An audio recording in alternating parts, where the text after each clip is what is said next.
एक लंबे समय पहले एक गांव में एक कपड़े वाला रहता था। उसका नाम दीपू था।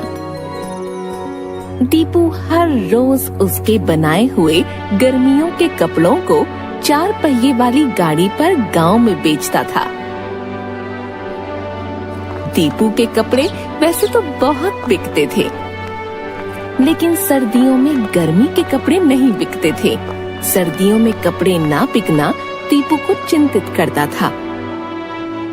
तभी उसने देखा कि एक कुत्ता और 2 बच्चे एक गेंद के साथ खेल रहे थे। उस कुत्ते पर लगे धब्बे और उस गेंद के 12 रंगों जैसा अगर मैं भी कपड़ों को बनाने में इनका इस्तेमाल करूं तो? दीपू अपने ऐसे विचार के अनुसार अलग अलग कपड़े बनाना शुरू कर देता है। सबसे पहले कपड़ों में डिजाइन बनाने के लिए जरूरी सामान लाता है और रंगों को इकट्ठा करता है। एक एक कपड़े को अलग तरह का बनाने के लिए अलग अलग रंगों का इस्तेमाल करता है। लगाए हुए रंग मिटे ना, इसके लिए उनको भाप देता है। इस तरह अलग अलग तरह के कपड़े बनाता है। दीपू तरह तरह के कपड़े बनाकर उनको 4 पहिए की गाड़ी पर रखकर गांव में ले जाता है बेचने के लिए। दीपू के पास अलग अलग कपड़े देख गांव के सारे लोग आकर्षित हो गए और उस तरह सर्दी का मौसम होते हुए भी दीपू के गर्मियों के सारे कपड़े बिक जाते हैं। दीपू का व्यापार अच्छा चलने पर उस पर नीतू नामक एक और कपड़ा व्यापारी की नजर पड़ती है। ओहो, यह है वो आदमी जिसके कारण मेरा व्यापार सही से नहीं चल रहा।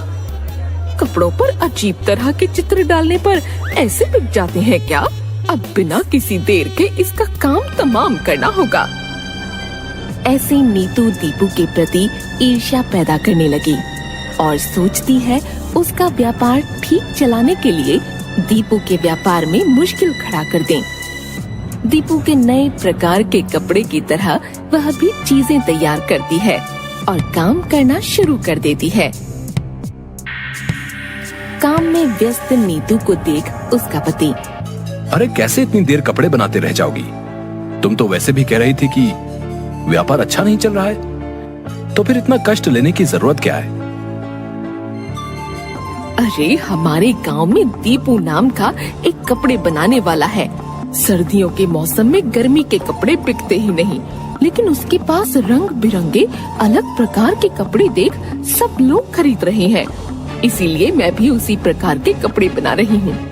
अच्छा, परंतु तुमने अगर उसके जैसे ही कपड़े बनाए तो इस बात का क्या यकीन है कि लोग तुमसे भी उसी प्रकार खरीदेंगे? इसीलिए मैंने इसका उपाय सोचा है। ऐसा कहकर अपने पति को वह सब समझाती है। अपने पति के साथ नीतू रात को दीपू के घर जाती है। दीपू वहाँ कपड़े बनाना खत्म करके परिवार के साथ भोजन के लिए दूसरे कमरे में जाकर बैठता है। यह देख कपड़ों वाले कमरे की खिड़की को खोलकर वह अपने पति को अंदर भेजती है।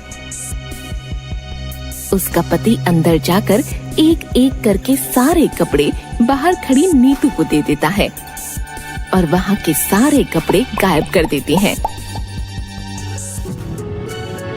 दीपू जब अगले दिन हर रोज की तरह अपने कपड़ों को देखने उस कमरे में जाता है, तो वहाँ एक भी कपड़ा न दिखने पर तुरंत सारे घर में ढूंढने लग जाता है। विमला, विमला कहाँ हो तुम? इस कमरे में एक भी कपड़ा नहीं है, सब गायब हो गए हैं। जल्दी इधर आओ। सब चिंता में पड़ जाते हैं। दूसरी ओर दीपू के घर से लाए हुए सारे कपड़े नीतू अपने घर में छुपा देती है। पर वो और भी ऐसे कपड़े बनाकर बेच सकता है, तब तुम क्या करोगी? यह सारे कपड़े बनाने के लिए उसे कम से कम 4 दिन तो लग ही जाएंगे और यह 4 दिन बस है मुझे अपने कपड़े बेचने के लिए।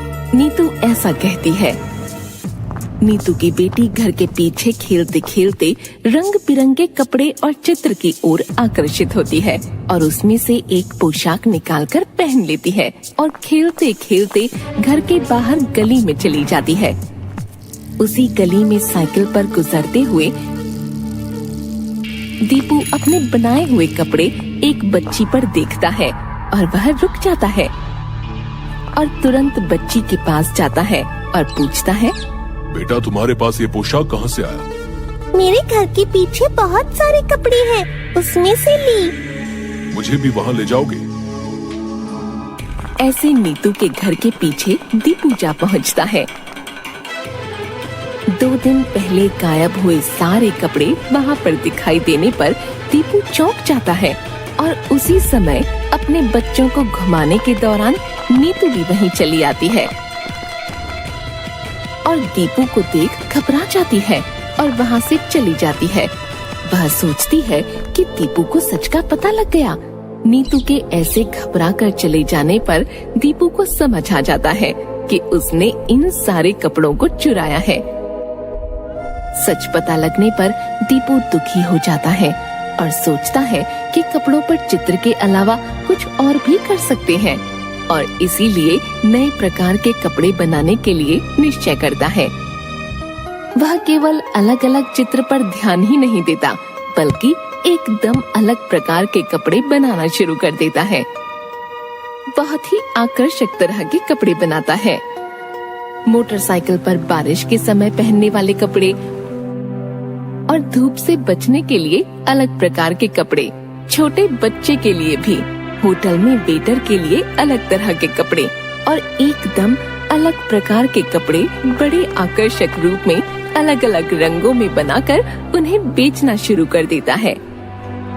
ऐसे उन नए प्रकार के कपड़ों को बेचने के दौरान एक दिन दीपू को नीतू दिखती है और नीतू तुरंत शर्म से अपना मुंह मोड़ लेती है और वहाँ से चलने लगती है।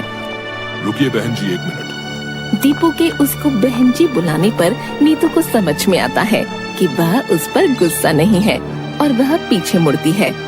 आप बस एक बार बोल देते कि मेरे व्यापार की वजह से आपका व्यापार ठीक से नहीं चल रहा, मैं समझ जाता और पड़ोसी शहर में जाकर अपने कपड़े बेचता। अभी भी देर नहीं हुई है। आपने जैसा सोचा वैसे ही चित्र के कपड़ों का व्यापार चलाइए। मैं अपने अलग प्रकार के कपड़े बाकी के अलग शहरों में बेचूंगा। तुम्हारे व्यापार को मेरे व्यापार से कोई दिक्कत नहीं होगी और तुम खुशी खुशी अपना व्यापार यहाँ चला सकती हो। मैंने गलती कर दी भाई साहब, अगर आपसे पहले ही बात कर लेती तो शायद इसका उपाय तभी मिल जाता, पर मैं अपने स्वार्थ के कारण खुद शर्मिंदा हूँ, मुझे माफ कर दीजिए। ऐसे नीतू और दीपू अपने अपने व्यापार को चलाते हैं और खुश रहते हैं।